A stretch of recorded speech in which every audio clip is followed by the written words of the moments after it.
अभी मैं आप लोगों के सामने क्लास 9 का फर्स्ट चैप्टर नंबर सिस्टम शुरू करने वाला हूँ। इसके शुरुआत में मैं कुछ आप लोगों को कुछ इंपॉर्टेंट नंबर्स के बारे में बताता हूँ, नंबर सिस्टम्स के बारे में। जैसे पहला है नेचुरल नंबर। नंबर सिस्टम का वो नंबर्स है जो 1 से स्टार्ट होता है और 1 के बाद वो ऑनवर्ड्स चलता रहता है। जैसे 1 2 3 4 5 6 इन सारे नंबर्स को बोला जाता है natural numbers. Natural number start होता है 1 से और इसे जनरली हम डिनोट करते हैं कैपिटल N के द्वारा। दूसरा है होल नंबर्स। ठीक नेचुरल नंबर की तरह होल नंबर्स भी है, लेकिन ये स्टार्ट होता है जीरो से। होल नंबर स्टार्ट होता है जीरो से और नेचुरल नंबर की तरह ये भी आगे उसी तरह बढ़ता जाता है, 0 1 2 3 4 5 6 ऑनवर्ड्स। इसको हम डिनोट करते हैं W के द्वारा, कैपिटल W के द्वारा। तो इन दोनों में से एक चीज जानने लायक बात यह है कि जितने सारे नेचुरल नंबर्स है वो सारे के सारे होल नंबर्स हैं, ये हम कह सकते हैं। लेकिन जितने सारे होल नंबर्स है उनको हम नेचुरल नंबर नहीं कह सकते, क्योंकि केवल जीरो की वजह से हम होल नंबर्स को नेचुरल नंबर्स नहीं बता सकते। क्योंकि जीरो होल नंबर तो है लेकिन नेचुरल नंबर नहीं है, क्योंकि नेचुरल नंबर 1 से स्टार्ट होता है और होल नंबर स्टार्ट होता है 0 से। तीसरा थर्ड है इंटीजर्स। जितने सारे नेगेटिव और पॉजिटिव नंबर्स हैं उन सबको एक साथ मिलाकर बोला जाता है इंटीजर। इसमें जीरो भी इंक्लूडेड है और इसको डिनोट किया जाता है कैपिटल Z के द्वारा। और जिन नंबर्स को हम P/Q फॉर्म के रूप में लिख सकते हैं, जिन नंबर्स को हम P/Q के रूप में लिख सकते हैं जहां पे Q जीरो के बराबर कभी भी नहीं होगा, Q not equals to zero होगा, उन सारे नंबर्स को हम बोलते हैं रैशनल नंबर्स। और इसको हम डिनोट करते हैं कैपिटल Q के द्वारा। इन सारे नंबर्स को हम नंबर लाइन के ऊपर रिप्रेजेंट कर सकते हैं। अब नंबर लाइन क्या है ये आपने पहले के क्लासेस में पढ़ चुके हैं आप लोग कि नंबर लाइन क्या है, वो मैं आपके सामने अब बताने वाला हूँ। नंबर लाइन, ये देखिए, ये आपके सामने है नंबर लाइन। ये आपने पहले के क्लासेस में भी आपने देखा है नंबर लाइन किस तरह से ड्रॉ किया जाता है। बीच में जीरो होता है और उसके राइट साइड दाहिनी तरफ जितना हम बढ़ते जाएंगे पॉजिटिव इंटीजर बढ़ता जाएगा और ये सभी इक्वल डिस्टेंस में होंगे। ठीक उसी तरह से इसके लेफ्ट में अगर हम बढ़ते जाएंगे तो ये नेगेटिव इंटीजर्स -1 -2 -3 -4 इस तरह से ये बढ़ता जाएगा। ये दो एरो साइन दोनों एंड पे इंडिकेट करता है कि आगे और भी एक्सटेंड किया जा सकता है, बढ़ाया जा सकता है। जो नंबर इस नंबर लाइन पे जितने लेफ्ट में होता है वो उतना ही छोटा होता है, चाहे वो कुछ भी हो। जैसे -100 के साथ अगर हम कंपेयर करें -50, तो -100 इस नंबर लाइन पे लेफ्ट में आएगा और -50 उसके राइट में आएगा, तो -100 जो है उससे छोटा होगा और -50 उससे बड़ा। यानी मेरा कहने का मतलब ये है, मैं ये समझाना चाह रहा हूँ कि नंबर लाइन में जो भी नंबर राइट साइड में होता है वो लेफ्ट वाले नंबर से हमेशा बड़ा होता है। अब इसके बाद मैं चाहूंगा एक्सरसाइज 1.1 स्टार्ट करना। इसका पहले क्वेश्चन में आपसे पूछा गया है क्या जीरो क्या रैशनल नंबर है? Either 0 is rational number or not. It can be expressed in the form of P/Q? Yes, इसका आंसर है yes. 0 is a rational number as it can be written in the form of P/Q. 0 को हम P/Q के रूप में लिख सकते हैं, that is 0/2, 0/7 etc. इस तरह से हम 0 को P/Q के रूप में लिख सकते हैं, क्योंकि 0 को किसी भी नंबर से डिवाइड करने पर आंसर 0 ही आता है। That's why हम 0 को बोलते हैं रैशनल नंबर। दूसरा क्वेश्चन उसमें पूछा गया है हमें 3 और 4 के बीच में we have to write 6 rational numbers between 3 and 4। 3 और 4 के बीच में 6 रैशनल नंबर्स लिखना है। तो सबसे पहले हम दोनों नंबर्स को देखेंगे, उन दोनों के बीच का डिफरेंस फाइंड करेंगे। जैसे यहाँ पे difference between 4 and 3 equals to 1 है।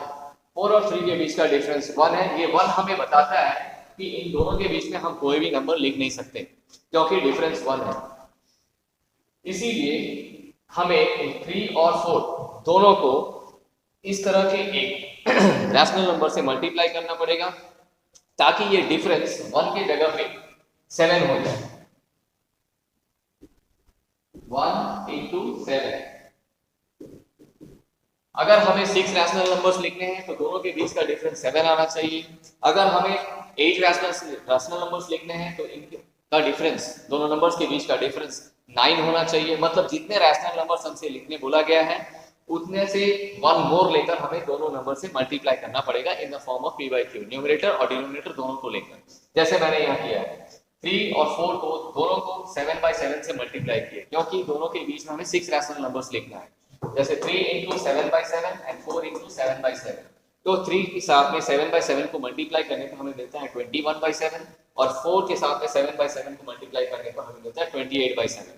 अगर आप यहाँ ध्यान दें 28 और 21 का डिफरेंस अब 7 है। 7 है मतलब इनके बीच में हम 6 रैशनल नंबर्स लिख सकते हैं। 21/7 और 28/7 इन दोनों के न्यूमरेटर मतलब 28 और 21 के बीच का डिफरेंस 7 है। यहाँ से हम ये समझ में आता है कि इन दोनों के बीच में हम 6 रैशनल नंबर्स लिख सकते हैं। ये देखिए ऊपर मैंने लिखा है 6 रैशनल नंबर्स बिटवीन 3 and 4।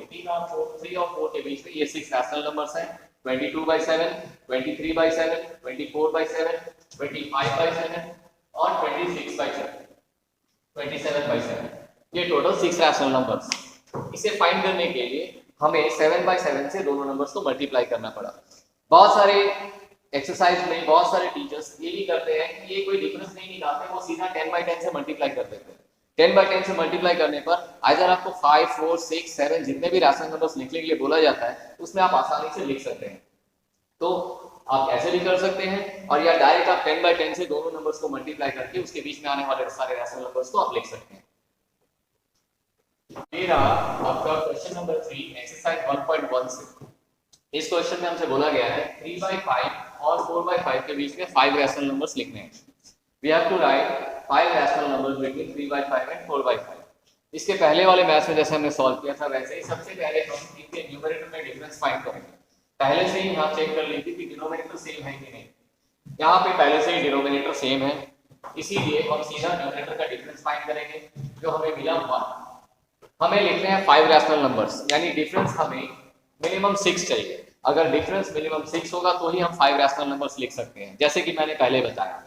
इसीलिए हम दोनों ही फ्रैक्शंस को 3/4/5 और 4/5 को दोनों को ही हम 6/6 से मल्टीप्लाई करेंगे ताकि दोनों के न्यूमरेटर का डिफरेंस 18 और 24 है के बीच में मिनिमम डिफरेंस 6 रहे। देख लीजिए 3/5 के साथ में जब 6/6 को मल्टीप्लाई किया गया 18/30 मिला और 4/5 को जब 6/6 से मल्टीप्लाई किया गया हमें मिला 24/30। अब यहाँ पे दोनों न्यूमरेटर के बीच में हम डिफरेंस फाइंड करेंगे 24 और 18 के बीच में हमें मिलेगा 6। तो यहाँ से एक चीज साफ हो जाता है कि इन दोनों के बीच में हम 5 रैशनल नंबर्स एटलीस्ट लिख सकते हैं। और वो 5 रैशनल नंबर्स ये नीचे लिखा हुआ है, ये देखिए 18 के बाद 19 से शुरू होता है। 19/30 less than 20/30 less than 21/30 less than 22/30 less than 23/30। देखिए इसमें कुछ रैशनल नंबर्स ऐसे हैं जो सिंपलेस्ट फॉर्म में नहीं है। हमें उसे अगर सिंपलेस्ट फॉर्म में चेंज कर सकते हैं तो हमें उसे चेंज करके लिख देना चाहिए, जैसे मैंने चेंज करके लिखा है। 20/30 को दोनों 10 के टेबल से हमने कैंसिल कर दिया, उसके जगह पे हमें 2/3 मिला। 21 और 30 को हमने 3 से कैंसिल किया, डिवाइड किया दोनों को, 3 7 जा और इधर 3 10 जा, तो इसके जगह पे हमें मिला 7/10। और ठीक उसी तरह से 22/30 को हमने 2 से डिवाइड किया और हमें मिला 11/15। ये है आंसर। इस तरह से दो फ्रैक्शंस या दो रैशनल नंबर्स के बीच में अगर हमसे बोला जाए 2, 3, 4, 5 जितने भी रैशनल नंबर्स लिखने के लिए, तो हम उनके न्यूमरेटर का डिफरेंस फाइंड करके हम वो उससे फिर मल्टीप्लाई करके इस प्रोसेस के द्वारा जितने चाहे उतने रैशनल नंबर्स लिख सकते हैं। यहाँ पे एक चीज और बताना चाहूंगा, इस मैथ में ये दोनों डिनोमिनेटर इक्वल दिया हुआ है, मतलब ये इक्विवेलेंट फ्रैक्शंस है। तो बहुत सारे मैथ्स में ये डिनोमिनेटर सेम नहीं होता है, तो उस समय हमें थोड़ा सा एक स्टेप और हमारा बढ़ जाता है। जैसे मान लीजिए 1/3 और दिया हुआ है 2/5, देखिए यहाँ पे डिनोमिनेटर सेम नहीं है। इस तरह के मैथ्स में हमें क्या करना पड़ता है, इस डिनोमिनेटर से इसको मल्टीप्लाई करना पड़ता है और इस डिनोमिनेटर से इसको मल्टीप्लाई करना पड़ता है। ऐसा करने से क्या होता है, देखिए यहाँ पे मैं लिखता हूँ 5 1 जा 5 और 5 3 जा 15, वही फ्रैक्शन चेंज हो गया 5/15 में और ये फ्रैक्शन चेंज हो गया 6/15 में। अब देखिए डिनोमिनेटर दोनों सेम हो गए, दोनों डिनोमिनेटर सेम हो गया। इसके बाद जाकर हमें ये प्रोसेस लागू करना, ये प्रोसेस फॉलो करना पड़ता है सॉल्व करने के लिए, चाहे हमें जितने सारे फ्रैक्शंस लिखने हो। एक्सरसाइज 1.2 से रिलेटेड एक मैथ्स बताने जा रहा हूँ जो आपके बुक में एग्जाम्पल के तौर पे दिया हुआ है। जैसे √2 को नंबर लाइन पे रिप्रेजेंट करना है, लोकेट √2 ऑन नंबर लाइन। इसे नंबर लाइन पे रिप्रेजेंट करने के लिए सबसे पहले हम एक नंबर लाइन बनाएंगे और मिडिल में बीच में 0 लेंगे और 1 सेंटीमीटर के डिफरेंस पे हम नंबर्स बैठा लेंगे। जैसे 0 के बाद 1, फिर 2, फिर 3, लेफ्ट साइड में -1, -2, -3। जो 0 है उसको हम ले लेंगे एज O और जो 1 है उसको एज लेंगे A। और एक पॉइंट A पे हम एक 90 डिग्री का एंगल बनाएंगे, either with the help of compass और with the help of protractor. अगर हमें कंपास से बनाना है तो मैं यहाँ आपको बनाकर दिखा रहा हूँ कैसे बनाना है। मान लीजिए पॉइंट A है, पहले आप कंपास यहाँ रखिएगा और एक आर्क खींचिए सेमी सर्कल, फिर दूसरा आर्क यहाँ रखकर खींचिए कि आपको 60 डिग्री मिलेगा, फिर दोबारा यहाँ रखकर और एक आर्क खींचिए तो आपको और एक 60 डिग्री मिलेगा। अब इन 60 को 2 इक्वल पार्ट्स में डिवाइड करने के लिए यहाँ रखकर तीसरा आर्क और यहाँ रखकर चौथा आर्क, फिर इसके साथ इसका मिला दें, ये आपका 90 डिग्री है। अगर आप कंपास की हेल्प से बनाएंगे तो आप प्रोटेक्टर का भी हेल्प लेकर यहाँ पे 90 डिग्री का एंगल बनाएंगे। और ये जो लाइन है यहाँ पे केवल 1 सेंटीमीटर पे आप एक पॉइंट लेंगे B, 1 सेंटीमीटर पे एक पॉइंट लेंगे B और उस B के साथ में इस O को जोड़ देंगे एक नंबर, एक लाइन के द्वारा। ये जो आपको लाइन मिला OB, यही है आपका √2 इस नंबर लाइन पे जो रिप्रेजेंट कर रहा है। अब अगर आप कंपास लेकर कंपास के नीडल को आप रखेंगे O पर और पेंसिल को रखकर B पर, अगर आप एक आर्क खींचेंगे तो वो नंबर लाइन पर जाकर एक पॉइंट पे इस तरह से इंटरसेक्ट करेगा। ये पॉइंट आपका रिप्रेजेंट करता है √2, इसका वैल्यू होगा 1.414 on the number line. Fraction में तो हमें नंबर लाइन पे दिखाई नहीं देगा, नियर अबाउट 1.4 के आसपास ही ये होगा। अब इसे हम इस तरह से लिखकर with the help of Pythagoras theorem की मदद से हम इसको प्रूफ भी करके दिखा सकते हैं कि ये √2 है। जैसे मान लीजिए A O है और ये A और ये B, ये एक राइट एंगल ट्रायंगल है, तो इस जगह पे हमने खुद 90 डिग्री का एंगल बनाया है। तो राइट एंगल ट्रायंगल में हम पाइथागोरस थ्योरम अप्लाई कर सकते हैं। पाइथागोरस थ्योरम आपका ये है, hypotenuse square is equals to perpendicular square plus base square. मतलब अगर ये राइट एंगल ट्रायंगल है तो ये हाइपोटेन्यूज है, ये बेस है और ये परपेंडिकुलर। तो पाइथागोरस थ्योरम इन तीनों साइड्स के बीच में एक रिलेशन बताता है कि हाइपोटेन्यूज का स्क्वायर हमेशा परपेंडिकुलर स्क्वायर और बेस स्क्वायर के सम के इक्वल होता है। इसको हम यहाँ यूज करेंगे। जैसे कि इस ट्रायंगल में ये 90 डिग्री है, इसका ऑपोजिट साइड है हाइपोटेन्यूज, वो भी जो हमें फाइंड करना है। हमने OA इक्वल्स टू 1 यूनिट लिया, चाहे वो 1 सेंटीमीटर ही क्यों ना हो, और AB भी हमने 1 सेंटीमीटर लेंथ लेकर एक लाइन बनाया इस पॉइंट पे, पॉइंट A पे, जो OA के साथ 90 डिग्री एंगल बनाकर खड़ी है। अब इस ट्रायंगल में हम पाइथागोरस थ्योरम अगर अप्लाई करेंगे तो हम लिख सकते हैं OB स्क्वायर जो हाइपोटेन्यूज है, OB square is equals to OA square plus AB square, जहां पे OA बेस है और AB परपेंडिकुलर है। इन दोनों का वैल्यू 1 है, हम 1 बैठाएंगे, 1 स्क्वायर प्लस 1 स्क्वायर, 1 का स्क्वायर 1 ही होता है, 1 का स्क्वायर 1, इसके बराबर होगा 1 प्लस 1, दोनों को प्लस करेंगे तो मिलेगा 2। OB स्क्वायर इक्वल्स टू हमें 2 मिला, तो OB इज इक्वल्स टू होगा √2, स्क्वायर को उधर ले जाएंगे तो वो √2 होगा। और इस तरह से हम इसे प्रूफ भी कर सकते हैं और नंबर लाइन पे लोकेट भी कर सकते हैं।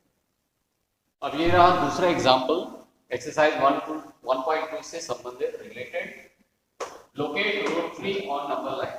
ये क्वेश्चन आपके सामने ऐसे भी रह सकता है, express √3 on the number line.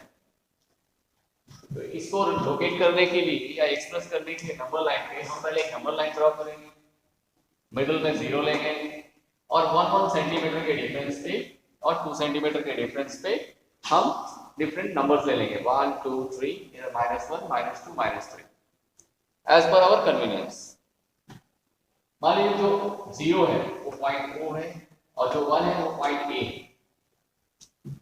1 पे हम 1 सेंटीमीटर लाइन लेंथ का एक परपेंडिकुलर ड्रॉ करेंगे, जैसे कि हमने √2 के लिए में किया था, ठीक उसी तरह से पॉइंट A पे हम 1 सेंटीमीटर लेंथ का एक परपेंडिकुलर ड्रॉ करेंगे, either with the help of compass और with the help of protractor, दोनों में से किसी का भी यूज करके हम यहाँ पे एक 1 सेंटीमीटर लाइन का परपेंडिकुलर ड्रॉ करेंगे और O के साथ में इस पॉइंट को हम ले लेंगे B और O के साथ में हम B को ज्वाइन कर देंगे। दोबारा फिर पॉइंट B पे हम और एक 1 सेंटीमीटर लेंथ का एक परपेंडिकुलर ड्रॉ करेंगे, either with the help of protractor और with the help of compass. Protractor के 0 पॉइंट को इस पॉइंट पे रखकर इस लाइन के साथ मैच करके हम यहाँ पे एक 90 डिग्री का एंगल ड्रॉ करेंगे और 1 सेंटीमीटर का एक लाइन लेंगे, ठीक 1 सेंटीमीटर के डिस्टेंस पे एक पॉइंट लेंगे C और O के साथ हम C को मिला देंगे। ये जो हमें OC मिला, OC ये है हमारा √3। हम जब कंपास का नीडल यहाँ रखेंगे और पेंसिल को यहाँ रखकर मार्क ड्रॉ करेंगे, वो नंबर लाइन पे जाकर इस पॉइंट पे मिलेगा। ये वाला पॉइंट जो है ये √3 रिप्रेजेंट करता है, जिसका वैल्यू नियर अबाउट 1.732 के बराबर होता है। अब इसे हम पाइथागोरस थ्योरम के द्वारा बता सकते हैं कि जो हमने √3 निकाला है वो एग्जैक्टली √3 है कि नहीं। तो सबसे पहले हम OAB ट्रायंगल को कंसीडर करेंगे, और इस ट्रायंगल में क्योंकि एक राइट एंगल ट्रायंगल है तो हम यहाँ पाइथागोरस थ्योरम अप्लाई कर सकते हैं। अगर इस ट्रायंगल में पाइथागोरस थ्योरम अप्लाई करते हैं तो हमें मिलेगा OB square is equals to OA square plus AB square, जहां से हम OB इक्वल्स टू लिख सकते हैं OA square plus AB square, जो मैंने यहाँ लिखा है। उसके बाद OA इक्वल्स टू 1 यूनिट है और AB is equals to 1 unit है। दोनों वैल्यूज बैठाएंगे, वैल्यूज बैठाकर कैलकुलेट करने पर हमें मिलेगा √2, यानी OB जो है वो √2 रिप्रेजेंट करता है। अब दोबारा फिर हम वही पाइथागोरस थ्योरम अप्लाई करेंगे ट्रायंगल OBC, जिसमें OB जो है बेस का काम करेगा, क्योंकि ये 90 डिग्री एंगल है तो ये बेस होगा, और इसके साथ ये जो परपेंडिकुलर लाइन है तो ये परपेंडिकुलर का काम करेगा, और ये होगा हाइपोटेन्यूज, क्योंकि इस 90 डिग्री के ये ऑपोजिट साइड है। तो अगर इस ट्रायंगल में हम पाइथागोरस थ्योरम अप्लाई करते हैं तो हम यहाँ पर लिख सकते हैं hypotenuse square is equals to perpendicular square plus base square. चाहे आप इसको परपेंडिकुलर बोले, चाहे इसको बेस बोले, और इसको परपेंडिकुलर, इट डजंट मैटर। तो यहाँ से हमें OC इक्वल्स टू मिलेगा √OB square plus BC square, OB square plus BC square. OB equals to अभी हमने फाइंड किया √2, उसका वैल्यू हम यहाँ बैठाएंगे, और BC इज इक्वल्स टू 1, जो हमने 1 सेंटीमीटर लाइन ड्रॉ किया।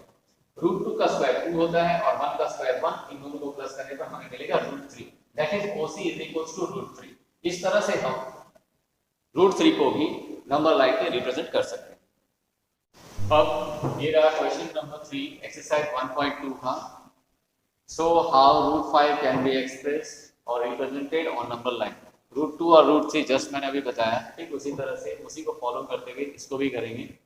सबसे पहले हम एक नंबर लाइन ड्रॉ करेंगे और नंबर्स लिखेंगे 0 1 2 3, इधर -1 -2 -3। हम 0 को O सपोज कर लेंगे, 1 को A, और ये है 1 यूनिट। हम पॉइंट A पे 1 सेंटीमीटर लाइन का एक परपेंडिकुलर ड्रॉ करेंगे, दैट इज AB, या तो कंपास के हेल्प से या प्रोटेक्टर के हेल्प से, और फिर हम ज्वाइन करेंगे O के साथ B को। ये OB जो हमें मिलेगा ये √2 होगा।